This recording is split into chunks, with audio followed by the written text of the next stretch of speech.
EV5 news में आपका इस्तकबाल है। आइए देखते हैं आज की अहम खबर। तेलुगु देशम पार्टी के रियासती ऑर्गेनाइजिंग सेक्रेटरी शेख वहीद हुसैन ने कहा कि बंडला गणेश की पैदल यात्रा कायदीन के लिए निहायत ही हौसला अफजा और तहरीक देने वाली है। उन्होंने करनूल के नवाह इलाके में दौरान सफर बंडला गणेश से मुलाकात की और कुछ देर मोहब्बत और खुलूस के साथ गुफ्तगू की। शेख वहीद हुसैन ने कहा कि तेलुगु देशम पार्टी को इख्तदार में लाने के मकसद से हैदराबाद से तिरुपति तक पैदल यात्रा करना बंडला गणेश की आला सोच और अज़्म की वाज़ेह मिसाल है। उन्होंने इस पैदल यात्रा पर मसरत का इजहार करते हुए कहा कि तेलुगु देशम पार्टी के इख्तदार में आने से तमाम तेलुगु आवाम को फायदा होगा और आंध्र प्रदेश तमाम शोबों में तरक्की की राह पर गामजन होगा।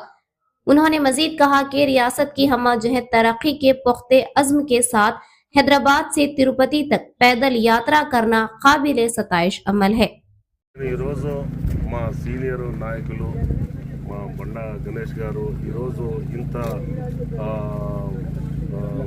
లాంగ్ జర్నీ హైదరాబాద్ నుంచి తిరుపతి వరకు ఈయన తెలుగుదేశం పార్టీ అధికారంలోకి వస్తే తెలుగుదేశం పార్టీ ద్వారా మన ఆంధ్రప్రదేశ్ రాష్ట్రానికి మంచి జరగాలని చెప్పేసి ఈయన యొక్క ఆకాంక్ష తీరిన సందర్భంలో ఈయన ఇంత గొప్ప యాత్రను చేపట్టడం జరిగింది.